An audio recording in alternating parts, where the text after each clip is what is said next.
This is a routine for seated shiatsu with the person sitting on the floor to make sure the person is sitting comfortably. Some people prefer to sit on a cushion. So as long as they're comfortable, that's fine, you can begin. I want to start, come behind the person, just put your hands on the shoulders, make sure your own shoulders are relaxed. And we start with a little bit of kneading and lifting the shoulders. Always good to help to get the person's shoulders relaxed, as it helps to relax the whole body.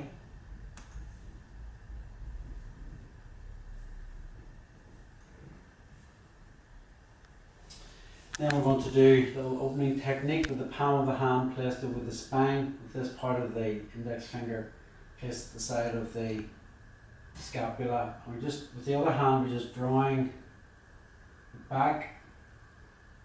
Like this just opens the chest, relaxes the shoulder blade area. You can bring your hand down a little bit more.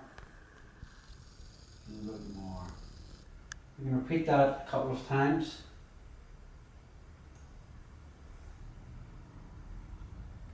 You might want to say to the person to bring their hand this down to here for this. It helps to open rather than keeping their hand there. Then we're going to use the thumb. So put the thumb in near the top of the scapula, the medial edge. We're going to do the same technique, but we're drawing the shoulder back, and the thumb comes in under the shoulder blade. And we can repeat that.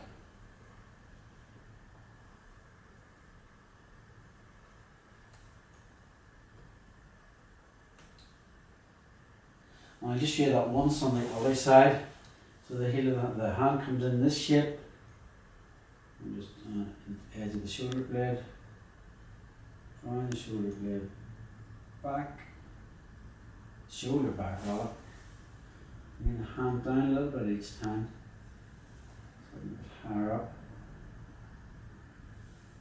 Just drawing the shoulder back.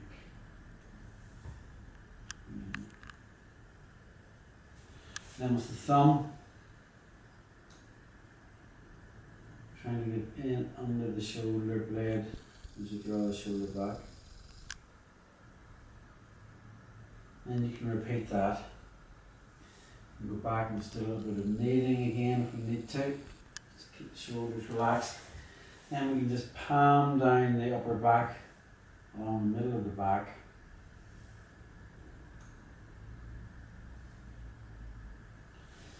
And we can just palm down. This time we're not really drawing the shoulder back, we're more just leaning in, palming down the upper back. You can repeat that.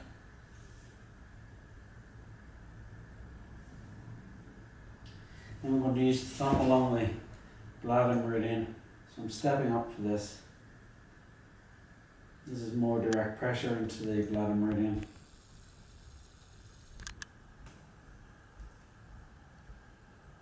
Again, we're only coming down the back a certain amount, we're not going the whole way down the back. You can repeat that. So I'm just repeating on the other side. Palming down. So I'm not really drawing the shoulder back for this one. I'm just leaning in. And then with the thumb, leaning in. The bladder meridian.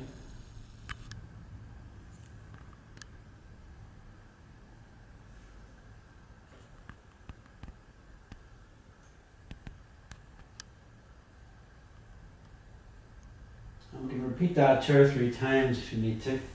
And you can always come back and just do a little bit of kneading. We're going to come on and do some rotations. I'll show it on this side first of all. This is a rotation for the shoulder, so we can bring the knee up and the arm can rest on the knee while you get yourself in position. We're going to support here at the shoulder joint and holding here at the forearm with your own forearm supporting around the elbow. We're going to do a rotation so we come backwards and the arm can slide over the knee, it's okay to do that. Or with a leg, you can kind of maybe bend a little bit to let it slide down. You can feel okay. You don't necessarily need to keep it out of the way. It comes down a little bit further if you do, but you can keep it there. It can feel nice. The person's arm can kind of support it as you come around and bring it up. Then we're going to do a stretch. So the hand comes away from here to the other shoulder as we're going to do a stretch up. So this stretches up, slightly back, breathing in. I'm trying to do it with the breath of the person. The out breath we stretch. Then we're going to do a stretch at 45 degrees, supporting at the front of the other shoulder, breathing in and breathing out, opening for the lungs, breathing in. Each of the arm as well supported. Don't just sort of hold it here at the wrist. You need to hook your own arm around and open the shoulder and the chest out like this, about 45 degrees or so. Then we can bring the arm up into this position, coming across the head. We're stretching all along this part of the body into the back of the arm down into the ribs. I can hold here at the wrist if I want to stretch, or I can support the other side of the body and stretch across. I'm kind of stretching up and across. And then we can bring the person's arm back down, and you can repeat that on the other side. Then we're going to come in and do some work on the shoulders, and for that we're going to bring use the forearms. So the two forearms come up, placed on top of the trapezius muscle, on top of the shoulders. We're going to ask the person to breathe in. On the out breath we just lean down, breathing in. So depending how wide the shoulders are and how wide your arms are, you might get two areas to lean onto. But you want to lean onto the muscle, not onto the bone. You want to be leaning onto the edge of the bone there. It doesn't feel good. So I'm just really in the one position here, doing this at least 3 times.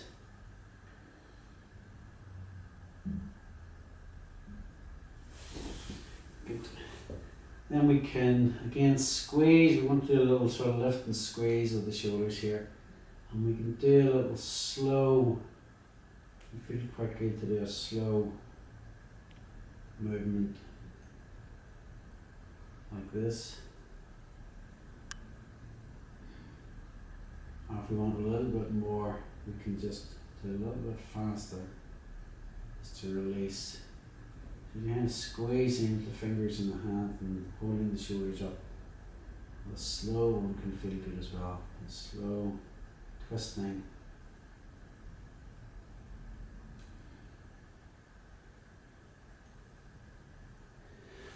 Okay, now we'll do another stretch where the person brings their arms up and puts them behind their head with their fingers interlocking.